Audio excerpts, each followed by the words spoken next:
Holidays-nale, adu namma GT Holidays da. South India's #1 travel brand. Lakshmi Krishna Natural Weight Loss Powder, 100% organic, no side effect. Link in description. Anuj styles ரகங்கள் பலவிதம், ஒவ்வொன்றும் உலகத்தரம்.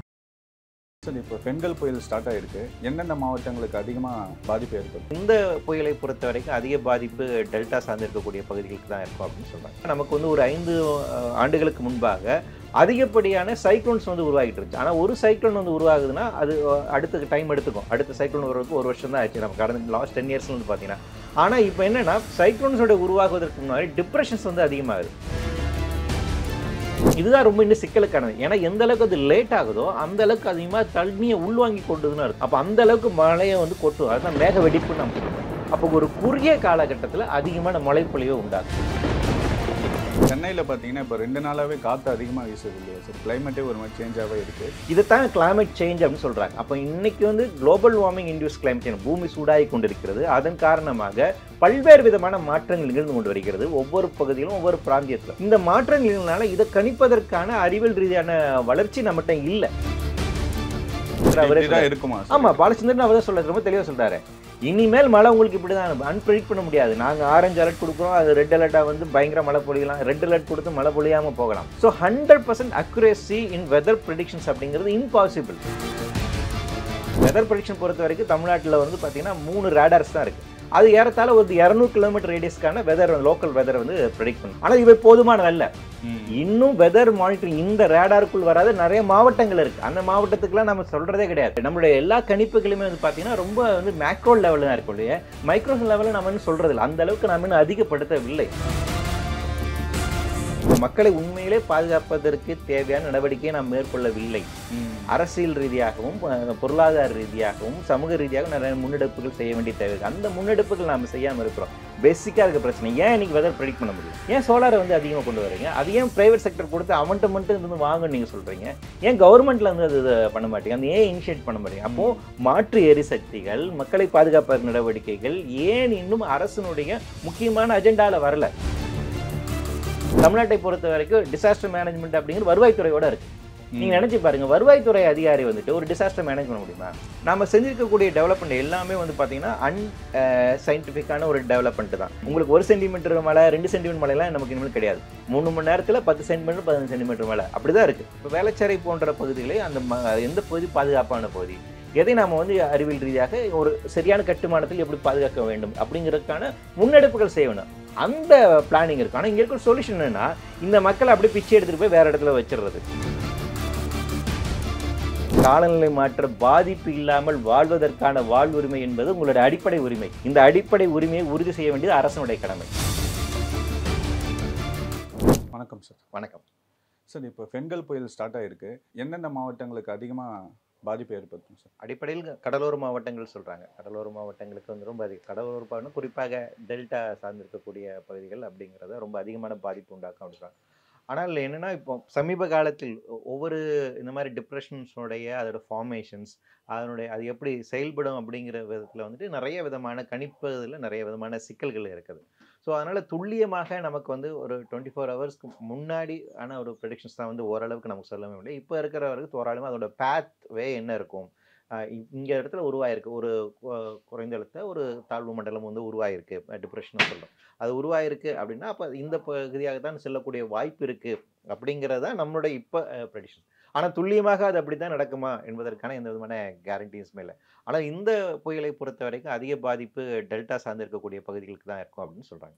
பொதுவாக ஒரு புயல் பார்த்தீங்கன்னா ஒரு 4-5 நாளில் வந்து கரையை கடந்துரும்னு சொல்லுவாங்க இல்லையா சார்? இந்த புயல் வந்து ஒரு வாரத்துக்கு முன்னாடியே ப்ரெடிக்ட் பண்ணிட்டாங்க.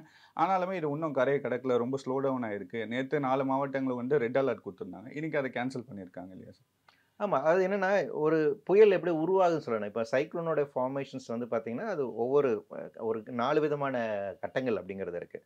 அடிப்படையில் வந்துட்டு ஒரு சைக்ளோன்ஸ் உருவாகுன்னா கடலினுடைய டெம்பரேச்சர் எந்த லெவலில் இருக்குது அப்படிங்கிறது ஒரு பேசிக்காக ஒரு சைக்ளோன் வேணும் அப்படின்னா கடலினுடைய மெரின் டெம்பரேச்சர் வந்து பார்த்திங்கன்னா 26.2 டிகிரி செல்சியஸ் வந்து இருக்கணும்.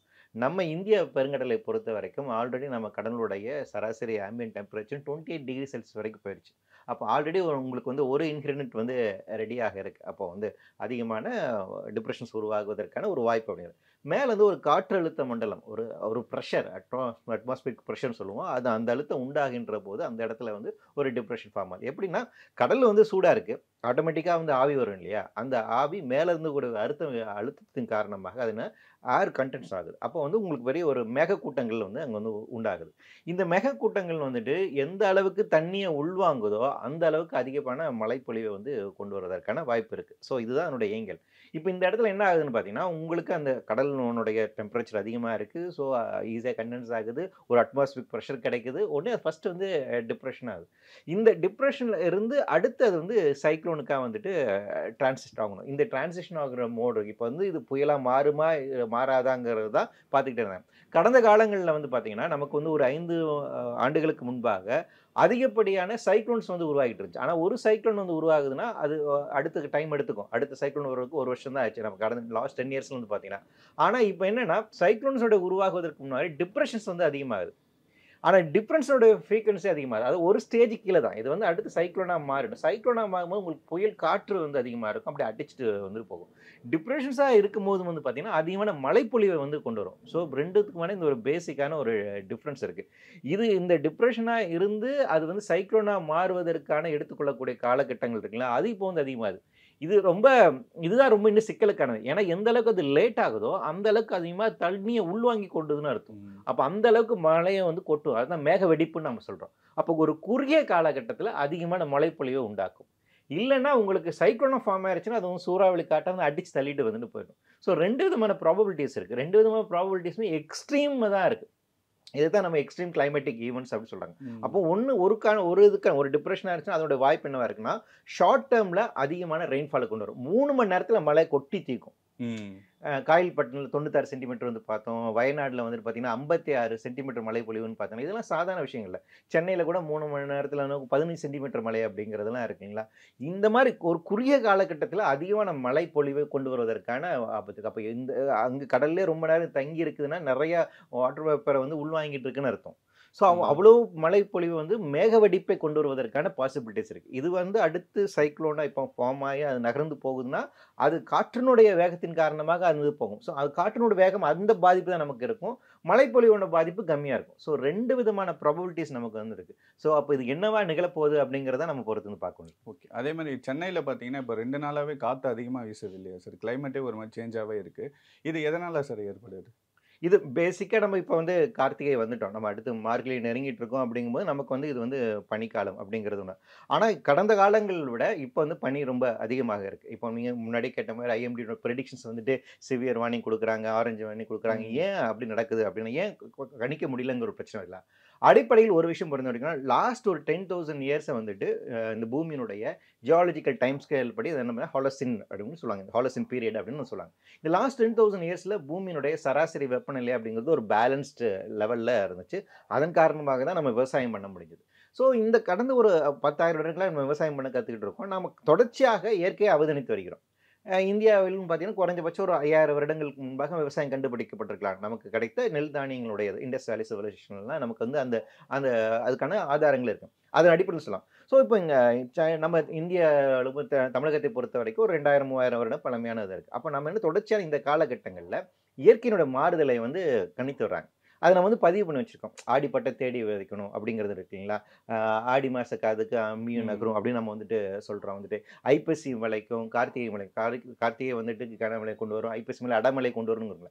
அப்போ இது எல்லாமே கடந்த காலங்களில் தொடர்ச்சியாக ஒரு சீசனல் நிகழ்வாக இருந்திருக்கு. அதை நாம் வந்து கணிச்சிட்டு வந்திருக்கோம். அந்த ரெக்கார்டட் ஹிஸ்ட்ரி நமக்கு வந்து இருக்குது. ஆனால் இன்னைக்கு ஆடி மாதம் இப்படி தான் இருக்குன்னு நீங்கள் சொல்ல முடியாது. ஏன் அப்படின்னா கடந்த 10,000 வருடங்களாக அல்லது சில 1000 வருடங்களாக சில 100 வருடங்களாக மனித சமூகம் தான் கண்டு வந்து பதிவின் அடிப்படையிலிருந்து பார்க்கின்ற போது அந்த மாதிரி நிகழ்வு பண்ணுங்கள.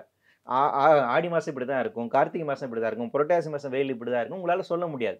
இதைத்தான் கிளைமேட் சேஞ்ச் அப்படின்னு சொல்கிறாங்க. அப்போ இன்னைக்கு வந்து global warming induce climate change, பூமி சூடாகி கொண்டிருக்கிறது. அதன் காரணமாக பல்வேறு விதமான மாற்றங்கள் நிகழ்ந்து கொண்டு வருகிறது ஒவ்வொரு பகுதியிலும் ஒவ்வொரு பிராந்தியத்திலும். இந்த மாற்றங்களினால இதை கணிப்பதற்கான அறிவியல் ரீதியான வளர்ச்சி நம்மகிட்ட இல்லை. பேசிக்கா இருக்கக்கூடிய நமக்கான பிரச்சனை. அப்படி அப்போ இனிமேல் இந்த சீசனல் சேஞ்ச் எப்படி இருக்குன்னு கணிக்க முடியாது. அது ஐஎம்டியோட ரீஜனல் டைரக்டர் அவரே இருக்குமா? ஆமா, பாலச்சந்திரன் அவர் தான் சொல்றாரு, ரொம்ப தெளிவா சொல்றாரு. இனிமேல் மழை உங்களுக்கு இப்படிதான் அன்பிரடிக்ட் பண்ண முடியாது. நாங்கள் ஆரஞ்சு அலர்ட் கொடுக்குறோம், அது ரெட் அலர்ட்டாக வந்து பயங்கர மழை பொழியலாம், ரெட் அலர்ட் கொடுத்து மழை பொழியாமல் போகலாம். ஸோ 100% அக்யூரேசி இன் வெதர் ப்ரெடிக்ஷன்ஸ் அப்படிங்கிறது இம்பாசிபிள். அது எப்போ முடியாது. அந்த அக்யூரேசி ரேட் வந்துட்டு 60 to 80% நீங்கள் வந்து கொண்டு போகலாம். அதுதான் வந்து பாசிபிளான. இது அறிவியல் ரீதியாக நாம் இன்னும் வளர்ச்சி அடையவில்லை. அறிவியல் ரீதியாக தற்போது நம்மிடம் இது கணிப்பதற்கான போதுமான கருவிகள் இல்லை நம்மகிட்ட. பேசிக்காக அதை நம்ம ஒத்துக்கணும். இந்தியாவுக்கான கிளைமேட் மாடல் கிடையாது. தமிழ்நாட்டுக்கான கிளைமேட் மாடல் அப்படிங்கிறது நமக்கு வந்து கிடையாது. ஸோ அது ஒரு கிளைமேட் மாடல் இப்போ தான் உருவாக்குன்ற. ரெண்டாவது ட்ராபிக்கல் ரீஜன்ஸில் நிறைய வெதர் ஃபேக்டர்ஸ் வந்து வேலை செய்யுது.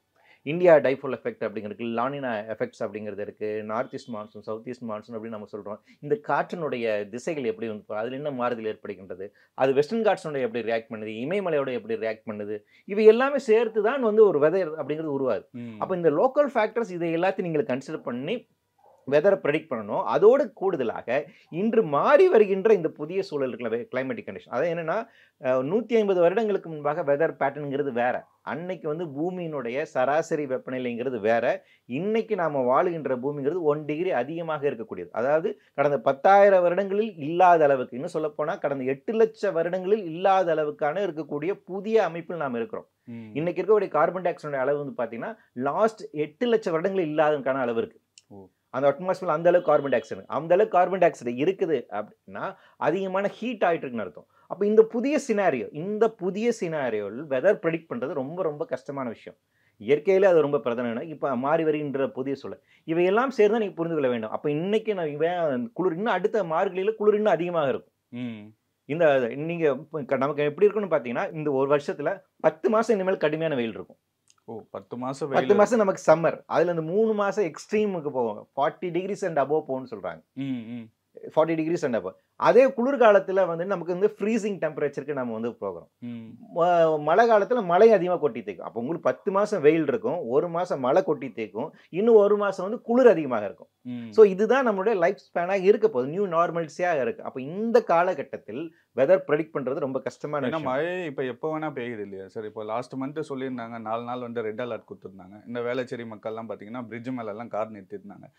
மக்கள் வந்து ஒரு மாதிரி இப்போ 4 நாளைக்கு தேவையான பொருட்கள்லாம் வாங்கி வச்சுட்டு ரெடியாக இருக்க சொல்ல மழை பெய்ய மாட்டேங்குது. அப்போ மக்கள் வந்து அப்போ இவங்க சொல்கிறத சரியாக ப்ரெடிக்ட் பண்ண மாட்டேறாங்க. அப்போல்லாம் அப்படி இல்லை, இப்போ வந்து இப்படி இருக்கே அப்படின்ற மாதிரி ஒரு கேள்வி வருது இல்லையா? இல்லை, அது நியாயமான கேள்வி. நம்ம என்ன அட்வான்ஸ் பண்ணணுங்கிற அப்படிங்கிறதுல தொழில்நுட்ப ரீதியாக நம்ம அட்வான்ஸ் பண்ணணும் அப்படிங்கிறது. ஆனால் இயல்பாக அக்டோபர், நவம்பர், டிசம்பர் நமக்கு மழை காலம்.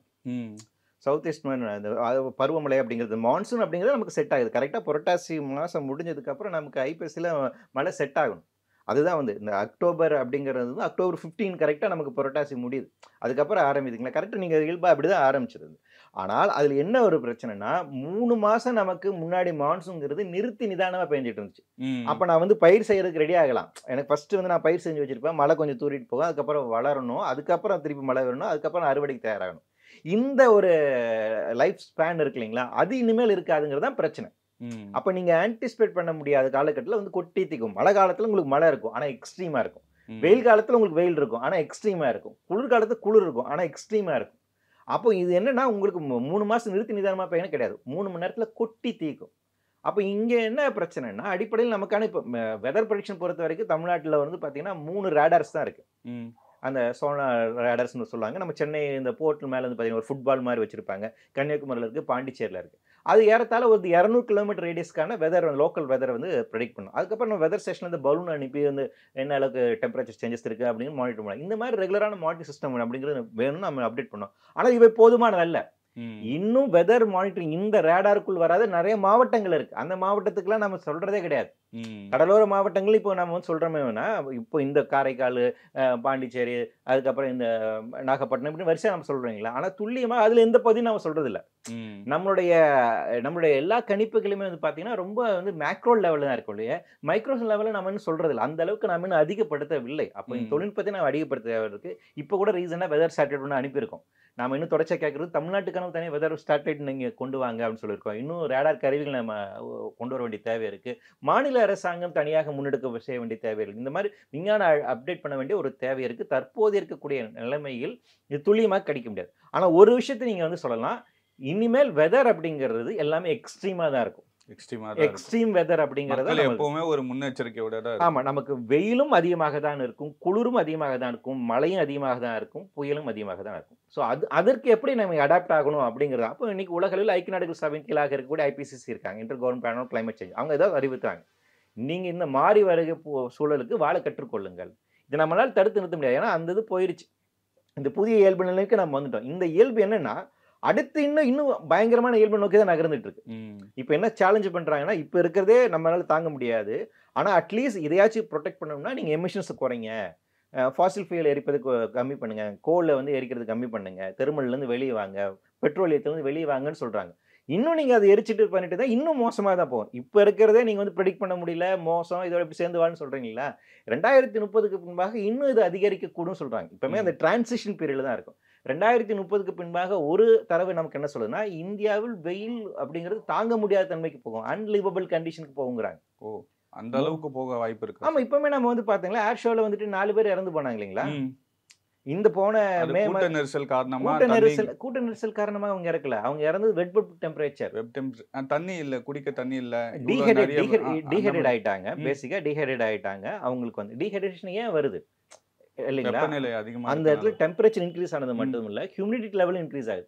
கடலோர மாவட்டமா இருக்கிறதுனால நமக்கு வந்து ஹியூமிடிட்டி லெவல் இன்க்ரீஸ் ஆச்சுன்னா, டெம்பரேச்சர் ரெண்டுமே இன்க்ரீஸ் ஆகிருக்கு அப்படின்னா உங்களுக்கு வேர்க்காது. வேர்க்கலைன்னா உங்களோட மெட்டபாலிசம் கொலாப்ஸ் ஆகும், ஹார்ட் அட்டாக் வருவாங்க, இறந்து போயிடுவாங்க. அப்படிதான் அந்த பேர் இறந்து போனாங்க. மே மாசம் நம்ம வந்து பல எலெக்ஷன் ஆஃபீஸர்ஸ் 33 பேர் இறந்து போனாங்கல்ல. ஹெச் பயணத்து போனது 1600 பேர் இறந்து போனாங்களே. ஹீட் ஸ்ட்ரோக்கால நிறைய பேர், ஹீட் ஸ்ட்ரோக்கால இல்ல, அப்படியே அப்படி ஆட்டு மந்தைகள் மாதிரி அப்படி செத்து பத்து உழுகிறது இல்லைங்களா? அப்படியான நிகழ்வுகள், இப்படியான இதை நோக்கி தான் நகர்ந்துட்டு இருக்கோம். நமக்கு என்னன்னா, இப்ப மழை வந்து எல்லாருக்கும் வந்துட்டு தெரியுது, கண்கூட புயல் தெரியுது. அதனால என் புயலுக்கு நம்ம என்ன பண்ணுவோம், மழைக்கு என்ன பண்ணுவோம், வண்டி கொண்டு வந்து நிறுத்தலாம் அப்படின்னு யோசிக்கிறோம். வெயில் நாம வந்து அப்படி கண்ணு பாக்குறது இல்லைங்களா? உங்களுக்கு அது கண்ணுக்கு தெரியறது இல்ல, சைலண்ட் கில்லரா இருக்கிறதுனால வெயிலை பத்தி நம்ம அதிகமா பயன்படுத்தல. என்ன கேட்டா மழையை விட நாம உண்மையில கவலைப்பட வேண்டியது வெயிலுக்கு தான். ஏன்னா 10 மாசம் உங்களுக்கு வெயில் இருக்குங்கிறாங்க. அதுல 3 மாசம் ரொம்ப அதிகமா இருக்கும். தெர்மல் டிஸ்கம்ஃபர்ட்ன்றாங்க. நைட் உங்களுக்கு தூங்கும்போது புழுக்கமா இருக்குன்னு சொல்றாங்க. நைட் இயல்பா ஹீட் அதிகமா இருக்கும் நம்ம பாடி. ஏன்னா பொதுவா வெயில் வந்து இந்த ஏப்ரல் மே மாசத்துல அதிகமா இருக்கும் அப்படின்றாங்க. ஏன் நீங்க சொல்றது பார்த்தா 10 மாசம் சொல்றீங்க? ஆமா, 10 மாசம்ங்கிறது அதாவது என்னன்னா, ஏப்ரல் மே ஜூன் ஜூலைல கடந்த காலங்கிறது வெயிலுங்கிறது நமக்கு ஜனவரி இதெல்லாம் இருக்கும். மே ஜூன்ல 40க்கு மேல போகும். இப்ப சராசரி வெப்பநிலை எல்லா இடத்துலயும் நீங்க பாத்தீங்கன்னா 36, 38 அப்படிங்கிறது, 34ல இருந்து 38 இதுதான் சராசரி வெப்பநிலை இல்லைங்களா? என்னைக்காச்சும் ஒரு நாள் வந்து அது என்ன ஆகும், 40 கிட்ட போதும். இப்ப அங்க வேலூர், பரமத்தி, வேலூர் இங்கெல்லாம் வந்து பாத்தீங்கன்னா 100 ஃபாரன்ஹீட்ஸ் வந்து போகுதுன்னு சொல்றாங்க. இதுதான் இல்லைங்களா? இந்த இயல்பு, இந்த தன்மை இருக்கலாம், இது வந்து மாறும். இனிமேல் என்னன்னா, உங்களுக்கு குறைஞ்சபட்ச வெப்பநிலை அப்படிங்கிறதே 36 தான் இருக்கும். ஸ்டார்டிங்கே 36 தான். காலையில் 8 மணிக்கு 36 டிகிரி செல்சியஸ் வெயில் இருந்தால் எப்படின்னு யோசிச்சு பாருங்க. 12 மணிக்கு அது வந்துட்டு 40 டிகிரி செல்சியஸ் போகும், 41 போகும். இப்போ யாருமே வெளியே வர முடியாது, வெளியே வர முடியாது, ஏசி இல்லாமல் வாழ முடியாது. எக்ஸாக்ட்லி இதுதான் சொல்றாங்க. மெக்கன்ஸ்லி இன்ஸ்டியூட் ஒரு ஆய்வு அறிக்கை அவங்க எக்ஸாக்டாக சொல்றாங்க, இந்தியாவில் இனிமேல் ஏசி இல்லாமல் வாழ முடியாதுங்கிறாங்க. உலக வங்கி அதனால என்ன சொல்லுது, இந்தியாவில் ஏசி வியாபாரம் அதிகரிக்க போகுது, $7 பில்லியன் பாசிபிலிட்டிஸ் இருக்கு, அதில் இன்வெஸ்ட் பண்ணுங்கிறாங்க. அவங்க வந்து வர்த்தகமாக வந்து பார்க்குறாங்க. அடிப்படையில் பிரச்சனை, காலநிலை மாற்ற பிரச்சனைகளை வந்து ஒரு சாரார் வந்து வர்த்தகமாக வந்து பார்த்துக்கிட்டு இருக்காங்க. இப்போ அதானியோட பிரச்சனை இல்லைன்னா கிரீன் எதுவும் பண்ணுறாங்க இல்லைங்களா? ஏன் அதில் அவ்வளோ இன்வெஸ்ட்மெண்ட் வருது, ஏன் அது வருதுன்னா அது வந்து வர்த்தகமாக பார்க்குறாங்க, அங்கே கொடுக்குறாங்க. இந்தியாவை பொறுத்தவரைக்கும் காலநிலை மாற்றம் சார்ந்திருக்கக்கூடிய பிரச்சனையை வந்து எதிர்கொள்வதற்கான தேவை நடவடிக்கைகளை மேற்கொள்வதற்கு தனியார் இடம் கொடுக்குறோம். சோலார் எல்லாம் அவங்க பார்த்து உற்பத்தி பண்ண அப்படி வியாபாரமா பாக்குறாங்க. அப்ப மக்களை உண்மையிலே பாதுகாப்பதற்கு தேவையான நடவடிக்கையை நாம் மேற்கொள்ளவில்லை. அரசியல் ரீதியாகவும் பொருளாதார ரீதியாகவும் சமூக ரீதியாகவும் நிறைய முன்னெடுப்புகள் செய்ய வேண்டிய தேவை இருக்கு. அந்த முன்னெடுப்புகள் நாம செய்யாம இருக்கிறோம். பேசிக்கா இருக்க பிரச்சனை. ஏன் இன்னைக்கு வெதர் ப்ரெடிக்ட் பண்ண முடியல? இவ்வளோ சேட்டலைட்ஸ் நம்ம வந்து அனுப்புறோம் இல்லையா? கம்யூனிகேஷன்ஸ்க்கு நீங்க இவ்வளோ அனுப்புறீங்களே, ஏன் வெதர் ப்ரெடிக்ஷன்ஸ்க்கு நீங்க வந்து அனுப்ப மாட்டேங்கிறீங்க? ஏன் வந்து புதுசாக சோலார் வந்து நீங்கள் சோனார் இது வந்துட்டு ரேடார் வந்து ஏன் கொண்டு வர மாட்டீங்க? ஏன் சோலாரை வந்து அதிகமாக கொண்டு வரீங்க? அது ஏன் ப்ரைவேட் செக்டர் கொடுத்து அவன்கிட்ட மட்டும் இருந்து வாங்கன்னு நீங்கள் சொல்கிறீங்க? ஏன் கவர்மெண்ட்டில் வந்து அது பண்ண மாட்டீங்க? அந்த ஏன் இனிஷியேட் பண்ண மாட்டீங்க? அப்போது மாற்று எரிசக்திகள், மக்களை பாதுகாப்பு நடவடிக்கைகள் ஏன் இன்னும் அரசினுடைய முக்கியமான அஜெண்டாவில் வரல? அடிப்படையான பிரச்சனை இருக்குங்களா? அது இல்லாமல் இதற்கான தீர்வுகள் அப்படிங்கிறது நடக்காது. இது வந்து முக்கியமான அரசியல் ரீதியான இருக்கக்கூடிய பிரச்சனை. இது வந்து 2 சயின்ஸ் சார்ந்து இருக்கக்கூடிய பிரச்சனை, ப்ரெடிக்ஷன் சார்ந்து இருக்கக்கூடிய பிரச்சனைங்கிறது இல்லை, அரசினுடைய நிர்வாகம் சார்ந்து இருக்கக்கூடிய பிரச்சனை. எதிர்காலம் இப்படி தான் இருக்க போகுதுன்னு சயின்ஸ் சொல்லிருச்சு. அதை என்ன பண்ண போறீங்க அப்படிங்கிறதுக்கான கேள்வி வந்து அரசியல் ரீதியான கேள்வி. இந்த இது இந்தியா வந்து 1992 கிளைமேட் சேஞ்சுக்கான ஒப்பந்தம் கையெழுத்து போட்டிருக்கு. 2015 பாரிஸ் அக்ரிமெண்ட் கையெழுத்து போட்டிருக்கோம். கையெழுத்து போட்டுட்டு வந்து போன கிளாஸ்கோ மாநாட்டில் 2021 மோடி வந்து 5 அம்சம் என்டிசி அனௌன்ஸ் பண்ணார். நேஷனல் டிட்டர்மின் கான்ட்ரிபியூஷன் சொல்லுவோம், இந்தியாவுக்கான செயல்பாட்டுக்கான திட்டம். ஆனா நடைமுறையில என்ன வந்திருக்கு? எந்த நடவடிக்கை எடுக்கல இது இல்லையே. ம். அப்ப காலநிலை மாற்றத்தையும் மக்களை பாதுகாப்பதற்கான என்ன நடவடிக்கை வச்சிருக்கீங்க? அப்ப இந்த கேள்விகள் நாம அங்க கேட்கணும். நாம கேட்கிறோம் இல்லையா? என்ன என்ன நம்ம predict பண்றீங்க? prediction மட்டுமே இவங்கள பேசிட்டு பண்றாங்கல்ல. இருக்கோம். இத பண்றத விட நீங்க ஒன்றிய அரசு ஆகணும். Science department ministry for science and technology ஒரு டிபார்ட்மெண்ட் இருக்காங்க. ம். மினிஸ்ட்ரி ஃபார் எர்த் சயின்ஸ் ஒன்னு இருக்காங்க. இவங்களோட வேலையெல்லாம் என்னங்க? இந்தியாவுல என்ன மாறுதல் நடந்துகிட்டு இருக்கு? இதுக்கு என்ன இது இருக்குங்கிற ஆய்வுகள் அவங்க தானே வைக்கணும். ம். அவங்க தானே சொல்லணும். அந்த இது சயின்ஸை வளர்க்க வேண்டியது அவங்க தானே. அவங்க கிட்ட கேள்வி கேட்காம நமக்கு ஒன்றும் பிரச்சனை இல்லை. அப்ப அந்த அந்த அந்த இதுல ஏன் இன்வெஸ்ட் பண்ண மாட்டேங்கிற? அதுக்கு பட்ஜெட்ல எவ்வளவு ஒதுக்கீடு பண்ணியிருக்காங்க? ம். அந்த கேள்வி நீங்க கேட்கணும் இல்லைங்களா? அப்ப அது வந்து கொண்டு வாங்க. நீங்க மேக் இன் இந்தியான்னு பண்றீங்களா? இந்தியால வந்து இவ்வளவு ராக்கெட் விடுறீங்களா? அது தனியார்ட்ட கொடுக்கலாம்னு சொல்றீங்களா? வெதர் ப்ரெடிக்ஷன்ஸ்க்காக எவ்வளவு சேட்டலைட் நீங்க வந்து அலோவ் பண்றீங்க அப்படின்னு கேளுங்க. வெதர் ஸ்டேஷன்ஸை வந்துட்டு உருவாக்குங்க. வயநாடுல என்ன நடந்துச்சு? ம். ஜியாலஜிக்கல் சர்வே ஆஃப் இந்தியா அவங்க வார்னிங் கொடுக்கல. ஐஎம்டிஏ வார்னிங் கொடுக்கல. 48 மணி நேரத்துல 56 சென்டிமீட்டர் மழை பெஞ்சது. 3 ஊரே போயிடுச்சு. ம். இல்லைங்களா? இந்த நிகழ்வு அப்படிங்கிறது எதிர்காலத்தில் எல்லா இடத்திலும் நிகழக்கூடியதா இருக்கு. எல்லா இடத்துலயும் எல்லா இடத்துலயும். அப்ப இதுக்கான சயின்ஸ்க்கான பேசிக்கா இருக்கக்கூடிய மினிஸ்ட்ரி யாரு? மினிஸ்டர் ஆஃப் எர்த் சயின்ஸ் இருக்காங்க. Minister of science and technology இருக்காங்க. இவங்க தான் செய்யணும். மினிஸ்டர் ஆஃப் ஸ்பேஸ் இருக்காங்க. இவங்களுடைய வேலை இல்லைங்களா? அப்ப இவர்கள் செயல்படாத போது மக்களுக்கான ஆபத்து இருக்கதான் செய்யுது. அப்ப இந்த கேள்விகளை நாம் கேட்க வேண்டும். நாம் யார்கிட்ட கேட்கணும்னா அங்கதான் கேட்கணும். ம். என்ன சொல்ல போனா சுப்ரீம் கோர்ட் வந்து சொல்லிட்டாங்க, right to free from adverse impact of climate change is fundamental right சொல்லிட்டாங்க. ம். காலநிலை மாற்ற பாதிப்பு இல்லாமல் வாழ்வதற்கான வாழ்வுரிமை என்பது உங்களுடைய அடிப்படை உரிமை. ம். இந்த அடிப்படை உரிமையை உறுதி செய்ய வேண்டியது அரசனுடைய கடமை. அப்ப அரசு என்ன செஞ்சிருக்காங்க? மக்கள் அதை தான் கேட்குறாங்க. ஆமா. ஃபர்ஸ்ட் எல்லாம் ப்ரெடிக்ஷன் ஓரளவு கரெக்டாக இருந்தது. இப்போ எதுவுமே சரியில்லை.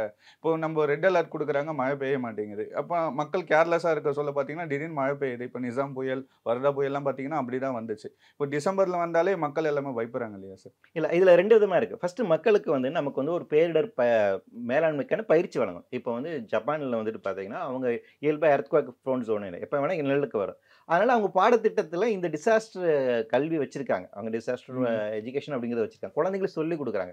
ஒரு அலாம் வந்துருச்சு அப்படின்னா நீங்க எப்படி ரியாக்ட் பண்ணணும் அப்படிங்கிறாங்க. அதே மாதிரி ரிட்டர் ஸ்கேல் அவங்க வச்சிருக்காங்க. இந்ததுல தான் நீங்க இது பண்ணணும் அப்படி. இவ்வளவு அந்த 4க்கு மேல ரிட்டர் ஸ்கேல் போடும்போது தான் ஆபத்தானது. அதுக்குள்ள வந்து மைனர் டேர்மர்ஸ்க்குலாம் வந்து பயப்படுறது கிடையாது. அதை வந்து இயல்பா அவங்க வந்து எடுத்துக்கிறாங்க. அந்த பயிற்றுவிப்பு அந்த சைக்காலஜிக்கெலாம் அவங்க ரெடி ஆகணும். ஸோ அப்போ வந்து டிசாஸ்டருக்கான ஒரு எஜுகேஷன் இருக்குங்களா, அது ரொம்ப முக்கியமானது. நம்ம மக்கள்கிட்ட அது இல்லை, நம்ம பயிற்றுவிக்கல. நம்ம வந்து ஒரு சின்ன ஒரு அம்பேலன்ஸாக இருந்தால் கூட உடனே நம்ம பதட்டம் அடைஞ்சிடும். மாப் மென்டாலிட்டி நமக்கு அப்படி தான். சைக்காலஜிக்கலாக எதிர்கொள்வதற்கான நமக்கான ப்ரிப்பேர்னஸே கிடையாது. ஐயோ பதட்டம் போய் நம்ம பால் பாக்கெட்டை வாங்கி வைக்கிறது, அதை வாங்கி வைக்கிறது, பிரெட் பாக்கெட்டை போட்டு பதிக்கிறது, இப்படி நம்ம ஏன் பதட்டம் அடைகிறோம் அப்படின்னா, ஒரு டிசாஸ்டர் வருது, ஒரு வார்னிங் வருதுன்னா அப்படி எதிர்கொள்வது என்பதற்கான நமக்கான பயிற்றுவிப்பு கிடையாது. இப்போ மக்கள் அப்படி ரியாக்ட் பண்ணுறாங்க. அப்போ அது நமக்கு கற்றுக் கொடுக்க வேண்டியது அவங்களுடைய விஷயம். இன்னொரு விஷயம் என்னென்னா, ஒரு டிப்ரெஷனுக்கு உருவாகிறதுக்கு இன்னொருக்கானுக்கு முன்னுக்கு டைம் பீரியட் இருந்துச்சு. இப்போ அப்படி டைம் பீரியட் இல்லை. கண்டினியூஸாக டிப்ரெஷன் உருவாகிட்டே இருக்கு இல்லைங்களா? போன மாதம் நம்ம பார்த்தோம். அதுக்குள்ள அடுத்தடுத்த டிப்ரெஷன்ஸ் வந்து உருவாகிட்டு இருக்கு. அப்போ இந்த ஃப்ரீக்வன்சி இருக்கு இல்லைங்களா, இது ரொம்ப இன்னைக்கு வந்து மாறிட்டு இருக்கு. அப்போ இதை வந்து ஐஎம்டிஏலாம் கணிக்காத ஒரு புதிய விஷயங்கள், இந்த புதிய மாறுதல் அடைஞ்சிருக்கு. முன்னாடி ஐஎம்டிஏ வந்து பார்த்தீங்கன்னா 48 ஹவர்ஸ் புல்லட்டின் தான் கொடுப்பாங்க. 48 மணி நேரத்துக்கு முன்னாடி எச்சரிக்கை அப்படிங்கிறது தான். நம்ம ஒக்கி புயல்லாம் அப்படிதான் கொடுத்தாங்க. உங்களுக்கு அது சாதா டிப்ரெஷனாக இருந்துட்டு சைக்ளோனா மாதிரி சூப்பர் சைக்ளோனா மாறுவதுக்கு எடுத்துக்கொண்ட காலகட்டம் 12 மணி நேரத்தில் அது மாறிடுது. ஸோ இவங்களால் வார்னிங் கொடுக்க முடியல. உள்ள மீனர்கள் போய் மாட்டிக்கிட்டாங்க. போனவங்க எத்தனை பேர் போனாங்க இன்னும் நமக்கு இன்னைக்கு வரைக்கும் தெரியல. அது நமக்கு வந்து அதுக்கப்புறமா தான் 24 ஹவர்ஸ் புல்லட்டின் வந்துட்டு, அதுக்கப்புறம் 12 ஹவர்ஸ் புல்லட்டின் மாறி தேவைப்படும் போது புல்லட்டின் கொடுக்கக்கூடிய நிலைமைக்கு ஐஎம்டி வர்றாங்க. அப்போ இவ்வளோ பெரிய பாதிப்பு நடந்ததுக்கு அப்புறம் தான் வராங்க. அப்போ சயின்ஸை இவங்க எப்போ தான் அட்வான்ஸ் பண்ணுறாங்க, அந்த இயற்கை மாறுகள் அவதானிக்க ஆரம்பிக்கிறாங்க, இந்த மாதிரி வருகின்ற. அப்போ என்னன்னா, நம்ம ஒரு புறம் மக்களை வந்து பயிற்றுவிக்க வேண்டிய தேவை இருக்குது. இன்னொரு பக்கம் நம்மளுடைய டிசாஸ்டர் மேனேஜ்மெண்ட் அத்தாரிட்டிஸை வந்து நம்ம வந்து மேம்படுத்த தேவை. தமிழ்நாட்டை பொறுத்த வரைக்கும் டிசாஸ்டர் மேனேஜ்மெண்ட் அப்படிங்கிற வருவாய்த்துறையோட இருக்கு. நீங்க நினைச்சு பாருங்க, வருவாய்த்துறை அதிகாரி வந்துட்டு ஒரு டிசாஸ்டர் மேனேஜ் பண்ண முடியுமா? கண்டிப்பா முடியாது. அவர் காலம் ஃபுல்லா ஃபைல் பார்த்துட்டு இருக்கவங்க, ரெவென்யூ ரெக்கார்ட்ஸ் வந்து பார்த்துட்டு இருங்க. அவங்கள வச்சுக்கிட்டு நீங்க எப்படி டிசாஸ்டர் மேனேஜ்மெண்ட் பண்ணுவீங்க? இல்லைங்களா? நம்ம மோஸ்ட் ஆஃப் தி இதுலேருந்து அங்கே ஃபாரஸ்ட் மாதிரி அங்கிருந்து தான் எடுத்துக்கிறோம். அவங்களுடைய ரிசோர்ஸ் தான் நம்ம எடுத்துக்கிறோம். அப்போ இதுக்கு தனி ஒரு அமைப்பு வேணும். நமக்கான ஃபயர் அண்ட் சேஃப்டி டிபார்ட்மெண்ட் இருக்காங்க. அவங்க நம்ம கெப்பாசிட்டி பண்ணலாம். அவங்கள வந்து ஃப்ரண்ட் லைனில் தான் நம்ம அனுப்புகிறோமே இல்லை. மெஜாரிட்டி ஆஃப் ஒர்க் அப்படிங்கிறது வருவாய்த்துறையோட சேர்ந்து தான் செய்ய வேண்டியது இருக்குது. அப்போ இதை வந்து நம்ம தனித்த ஒரு துறையாக உருவாக்கி பிரத்யேகமாக செய்ய வேண்டியது. இது அரசு செய்ய வேண்டிய வேலை. அதே நேரத்தில் மக்களுக்கு பயிற்றுவிக்க வேண்டிய தேவை இருக்குது. இந்த ஒரு வார்னிங் நீங்க எப்படி புரிஞ்சுக்கணும், எப்படி நாம அதை செயல்படணும், சைக்காலஜிக்கலா அதுக்கு எப்படி நம்ம ரெடி ஆகணும் என்று பயிற்றுவிக்க வேண்டிய ஒரு தேவை இருக்கு. அது இல்லாத போது இந்த நிகழ்வுகள்லாம் வரத்தான் செய்யும். பொதுவா சென்னையில மழை பெஞ்சீங்கன்னா, ஒரு 4 நாள் மழை பெஞ்சாலே இந்த பள்ளிக்கரணை, வேளச்சேரி மக்கள் தான் சார் ரொம்ப பாதிக்கப்படுவாங்க. இந்த டிசம்பருக்கு அவங்களுக்கு எந்த அளவுக்கு பாதிப்புகள் ஏற்பட வாய்ப்பு இருக்கு? ஏன் அதுனா ரொம்ப லோ எலிவேட்டட் ஏரியால இருக்கக்கூடியது பள்ளிக்கரணை அப்படிங்கிறது வந்து. அதனால உங்களுக்கு தண்ணி வருவதற்கான அது ஒரு வாய்ப்பா இருக்கு. அது இயற்கையாகவே மிகப்பெரிய ஒரு சதுப்பு நிலமாக இருந்தது அந்த ஒரு பிரச்சனை அப்படிங்கிறது. அது மட்டும் இல்ல, சென்னை என்பதே ஏறத்தாழ வந்து 5 விதமான சதுப்பு நிலங்கள் மேல கட்டுமானம் செய்யப்படும். அப்ப இந்த பூர்வீகமாக எங்க சதுப்பு நிலங்கள் இருந்துச்சோ அந்த இடம்லாம் இயற்கையாக தண்ணி தன்னோட இடத்த கண்டுபிடிச்சுன்னு சொல்லுவாங்க. வாட்டர் ரிமம்பர்ஸ்ன்னு சொல்லுவாங்க. தண்ணி வந்து எங்க தாழ்வான பகுதி இருக்கோ அது போய் சேரும். அது லா ஆஃப் பிசிக்ஸ். அதை நம்ம வந்து ஒன்றும் செய்ய முடியாது. அப்ப இதை எப்படி மேலாண்மை செய்கிறோம், நம்ம நகரத்தினுடைய கட்டுமானத்தை எப்படி நம்ம அதற்கேற்ற மாதிரி நிர்மாணித்திருக்கிறோங்கிறதா கேள்வி. நம்ம செஞ்சிருக்கக்கூடிய டெவலப்மெண்ட் எல்லாமே வந்து பாத்தீங்கன்னா சயின்டிஃபிக்கான ஒரு டெவலப்மெண்ட் தான். ஏன் அப்படின்னா, முன்னாடி நமக்கு அர்பனைசேஷன் உருவான ஒரு கால 70கள் 80லாம் பார்த்தீங்கன்னா, அன்னைக்கு வந்து இவ்வளவு 30 இயர்ஸ் ஒன் ஈவெண்ட் தான் இருந்துச்சு. 30 வருஷத்துக்கு ஒரு வாட்டி மழை வரும். பெரிய பெருமழை அப்படிங்கிறது, இல்லை வெள்ளம் அப்படிங்கிறது, புயல் அப்படிங்கிறது. அப்போ அன்னைக்கு வந்து 30 years one event, 50 years one event, 100 years one event தான் அவங்க யோசிச்சுட்டு இருந்தாங்க. அதனால அன்னைக்கு கட்டுமானம் செஞ்சாங்க. ஆனா இன்னைக்கு அப்படி இல்லை. வருஷத்துக்கு நம்ம புயல் பார்க்குறோம், மழை வெள்ளத்தை வந்து நம்ம பார்க்குறோம். ஒவ்வொரு வருஷம் இப்போ இன்னைக்கு போன வருஷம் பார்த்தோம், அதுக்கு முந்தின வருஷம் எப்படியா இருந்தாலும் ரெயின்ஃபால்ங்கிறது நமக்கு இனிமேல் இப்படிதான் இருக்க போகுதுட்டு. உங்களுக்கு 1 சென்டிமீட்டர் மழை, 2 சென்டிமீட்டர் மழைலாம் நமக்கு இனிமேல் கிடையாது. 3 மணி நேரத்துல 10 சென்டிமீட்டர் 15 சென்டிமீட்டர் மழை அப்படிதான் இருக்கு. இந்த மான்சூன் ஃபுல்லா இப்படிதான் ரெக்கார்ட் ஆயிருக்கு. அப்படி இருக்கின்ற போது இந்த கட்டுமானங்கள் பிரச்சனைக்குரியதாகுது. அப்போ அதை நம்ம ஆன்டிசிபேட் பண்ணல. அந்த நம்மளுடைய கட்டுமானத்தில் கூட நகரத்தினுடைய வடிவமைப்பில் இருக்கக்கூடிய மிகப்பெரிய பிரச்சனை. அப்போ சிஎம்டிஏ தன்னுடைய 3வது மாஸ்டர் பிளானை இப்போ ரெடி பண்ணிட்டு இருக்காங்க. அப்போ அந்த 3வது மாஸ்டர் பிளான்ல இதுக்கான எப்படி பாதுகாப்பு நடவடிக்கை எப்படி கொண்டு வருவது? இப்போ வேளச்சேரி போன்ற பகுதிகளை அந்த எந்த பகுதி பாதுகாப்பான பகுதி, எதை நாம வந்து அறிவியல் ரீதியாக ஒரு சரியான கட்டுமானத்தில் எப்படி பாதுகாக்க வேண்டும் அப்படிங்கிறதுக்கான முன்னெடுப்புகள் செய்யணும். அந்த பிளானிங் இருக்கு. ஆனா இங்க இருக்கிற சொல்யூஷன் என்னன்னா, இந்த மக்களை அப்படியே பிச்சை எடுத்துட்டு போய் வேற இடத்துல வச்சிடுறது. லொகேட்டிங்கிறது ஆப்ஷனா இருக்குது. அவளிய வந்துட்டு நகரத்தினுடைய உண்மை இப்ப பள்ளிக்கரணை மார்ஷ் எடுத்துக்கோங்க. ஏறத்தாழ 6000 ஹெக்டர்ஸ் இருந்த ஒரிஜினல் லேண்ட் பரப்பு இன்னைக்கு 60 ஹெக்டர்ஸ் அப்படிங்கிறது ஏறத்தாழ இருக்கு. அது நோட்டிஃபைடு ஃபாரஸ்ட், அது வந்து அறிவிக்கப்பட்ட வனம் அப்படிங்கிறது. அப்போ அந்த சார்ந்து இருக்கக்கூடிய பகுதியில் நீங்க வந்து பாதுகாக்க. இப்போ என்னன்னா, அந்த பள்ளிக்கரணை மார்ஷ் லேண்டுக்குள்ளேயே National Institute of Ocean Technology இருக்குது. வேறு கவர்மெண்ட் பில்டிங்ஸ் உள்ள வந்து இருக்கு. அதை நீங்க அலோவ் பண்றீங்க இல்லைங்களா? நீங்க ஆனா இங்க இருக்கக்கூடிய மக்களை வந்துட்டு நீங்க வெளியேற்றணும்னு சொல்றீங்க. இப்ப அப்ப லீகலைஸ்ட் என்க்ரோச்மெண்ட் இருக்கு. அதை நீங்க அலோவ் பண்றீங்க. இந்த பக்கம் இவங்களுக்கு பட்டா கொடுக்காம வேற இடத்துல துரத்தி அடிக்கப்பட்டு இங்க வந்து இருக்காங்க. அவங்களையும் நீங்க துரத்துறீங்க. சரி, அவங்களுக்கான ரீஹாபிலிட்டேஷன்ஸ் வந்து ப்ராப்பரா இருக்கணும் இல்லையா? அவங்க ஒரு மனித மாண்போடு வாழ்வதற்கான ஒரு இடத்த நீங்க மாற்று லொகேட் பண்றீங்கன்னா ரைட்டு. நீங்க புறா கூடு மாதிரி ஒரு வீடை கட்டி அதுக்குள்ளதான் போய் வசிக்கணுங்கிறது இருக்கு இல்லைங்களா? அது அவங்க ஹியூமன் டிக்னிட்டியை வந்து குறைப்பதற்கான ஒரு செயல்பாடு இல்ல. அது அரசியலமைப்பு சட்டத்துக்கு புறம்பானது இல்லையா? அப்போ நீர்நிலைகளை யாரும் கட்டிடக்கூடாதுன்னு கட்டிடக்கூடாது. அரசும் கட்டிடக்கூடாது, தனியார் நிறுவனங்களுடைய அதையும் நீங்க அகற்றணும். அந்த வேலையை நாங்க செய்யவே மாட்டோம் அப்படிங்கிறது இருக்கு. ஒரு புறம் நீங்க அப்ப இங்க இருந்து அகற்றப்படும் மக்கள் வேற என்ன கூவத்துல போயிட்டு அப்புறம் பாலம் கட்டுங்கிறதுக்காக கல்லு போய் கொட்டுறீங்க. அப்ப அது எப்படி? அப்போ ஒரு புறத்தில் கடந்த காலங்களில் நீங்க வந்து வாட்டர் பாடிஸ் மேல வந்து கட்டடங்கள் வந்துச்சுன்னா அது புரிந்து கொள்ள முடியுதானே? ஆனா இப்போ இவ்வளவு அனுபவத்துக்கு பின்பாகவும் இவ்வளவு பிரச்சனைக்கு பின்பாகவும் நம்ம நீர்நிலையை பாதுகாப்பதற்கு போதுமான நடவடிக்கை எடுக்கவில்லை அப்படின்னா அது சிக்கலுக்குரியது. அப்போ அரசினுடைய இந்த பார்வை இருக்கலாம், இது சிக்கலுக்குரிய. இவர்களை பொறுத்த வரைக்கும் என்க்ரோச்மெண்ட் அப்படின்னா சாதாரண ஏழை எளிய மக்கள் இவங்களுக்கு வேற இல்லை, இதெல்லாம் ரிமூவ் பண்ணிடணும். ஆனா அது உண்மையிலே நீங்க வாட்டர் ரெஸ்டோரேஷனுக்கு வந்து போய் சேருதா அப்படிங்கிற ஒரு கேள்வி இருக்கு இல்லையா? தமிழ்நாட்டில் இப்போ லேண்ட் கன்சாலிடேஷன் ஆக்ட்னு புதுசாக ஒரு ஆக்ட் கொண்டு வந்திருக்கீங்க, நில ஒருங்கிணைப்பு சட்டம்ட்டு. அதன்படி நீர்நிலைகளை தனியார்ட்ட கொடுக்கலாம்னு சொல்றீங்களே, அதுவே தப்பு தானே? ஆமா, நீர்நிலைகள்லாம் ஒரு அது என்ன 1000 ஹெக்டேர்ஸ்க்கு மேல நிலங்கள் தேவைப்படுகின்ற எந்த விதமான சிறப்பு திட்டங்களாக இருந்தாலும் அவர்களுக்கு தேவையான நிலம் அப்படிங்கிறது நீர்நிலையோட சேர்த்து வழங்கப்படும் அப்படிங்கிற ஒரு சட்டம் கொண்டு வரீங்களே. இப்போ ஒரு பக்கம் நீங்க அதை செய்யறீங்க, இன்னொரு பக்கம் இதை செய்யறதுங்க என்னது? அப்ப நீர்நிலைகளை வந்து பாதுகாக்கணும்னா ஒரு மாற்று கருத்து இல்லை, அதோட எக்கோசிஸ்டம் வந்து பாதுகாக்கணும். அதே நேரத்தில் மக்களுக்கு தர வேண்டிய அவங்க மாண்போடு வாழ்வதற்கான வாழ்வு வீடுகளை வந்து உறுதி செய்ய வேண்டியது அரசனுடைய கடமை. இது ரெண்டும் தான் அவங்களுடைய பொறுப்பு. அப்ப அதற்கான முன்முயற்சி. அப்ப ரீஹாபிலிட்டேஷன் அப்படிங்கிறது அப்படிப்பட்டதாகணும், ரீசெட்டில்மெண்ட்ங்கிறது அப்படிப்பட்டதாகணும். அதை நீங்கள் நடைமுறைப்படுத்தாமல் இங்கே அப்ரூவ் படுத்துவது என்பது சரியான விஷயமா இருக்க முடியாது. இப்போ டிசம்பர் மாசத்துல வந்து இப்போ நம்ம நிசாம் புயல், வர்தா புயல் மாதிரி ஒரு புயல் ஏற்பட வாய்ப்பு இருக்கா சார்? இருக்கு. டிப்ரெஷன்ஸ் கண்டிப்பா இருக்கு. அதான் சொல்றேன். இப்போ வந்து இந்த டிப்ரெஷன் இருக்கீங்களா, அதான் சொல்றேன். இந்த கடந்த 2 மாசத்திலேயே நம்ம 2-3 டிப்ரெஷன்ஸ் தொடர்ச்சியா பாக்குறோம். ஒரு டிப்ரெஷன் ஃபார்ம் ஆகிறதுக்கு இன்னும் டிப்ரெஷன் ஃபார்ம் ஆகிறதுக்கான ஃப்ரீக்வன்சி அப்படிங்கிற இடைவெளிங்கிறது குறைந்து கொண்டே வருகிறது. அதனால கண்டிப்பா அதுக்கான ஃபார்மேஷனுக்கு உருவாகிறதுக்கான ஃபார்மேஷன், அதாவது ஆவரேஜ்லி 5 to 7 டிப்ரெஷன்ஸ் வந்துட்டு உருவாகுவதற்கான பாசிபிலிட்டிஸ் இருக்கு கடந்த கால அப்படிங்கிறது. ஸோ அதுக்கான அது மான்சூன் பீரியட்ல அப்படிதான். அது இருக்கும். என்னன்னா இந்த டிப்ரெஷனோட பாதிப்பு இதனுடைய மழை வரது காலநிலை மாற்றத்துக்காக அது பண்றதுனால அதோட பாதிப்பு இன்னும் அதிகமா இருக்கும். ஸோ டிப்ரெஷன்ஸ் இந்த காலகட்டத்தில் இயல்பா உருவாகும். அதனுடைய பாதிப்பு அதிகம் இருக்கும். அது டிப்ரெஷனாக இருந்து அது சைக்ளோனுக்கான பாசிபிலிட்டிஸ் இருக்குங்களா. அதில் இன்னொரு விஷயம் என்ன சொல்கிறாங்கன்னா, கடலில் இந்த வெப்பம் அதிகமாக இருக்கிறதுனால நீராவிகள் அதிகமாக வந்து கொண்டே இருப்பதனால டிப்ரெஷன்ஸாக உருவாகி அது கடந்து போயிடுது. சைக்ளோனாக அது வந்து உருவெடுப்பது இல்லை அப்படிங்கிறாங்க பெரும்பான்மையான. ஸோ அது வந்து ஒரு பாசிட்டிவான ஒரு ஆஸ்பெக்ட் அப்படின்னு பார்க்கலாம். ஆனால் அட் தி சேம் டைம் டிப்ரெஷன்ஸும் சாதாரண விஷயம், இது மேக வெடிப்பை வந்து கொண்டு வருவதற்கான பாசிபிலிட்டிஸ் இருக்குது. ஸோ இந்த விதமான பிரச்சனை. ஸோ டிசம்பர் வரைக்குமே நமக்கு வந்துட்டு அதிகமான மழைப்பொழிவு இருப்பதற்கான பாசிபிலிட்டிஸ் இருக்கு. ரொம்ப நன்றி சார். நன்றி. ஹாலிடேஸ்னாலே அது நம்ம ஜிடி ஹாலிடேஸ் தான். South India's #1 travel brand. Lakshmi Krishna Natural Weight Loss Powder 100% organic, no side effect. Link in description. Anuj styles ரகங்கள் பலவிதம், ஒவ்வொன்றும் உலகத்தரம்.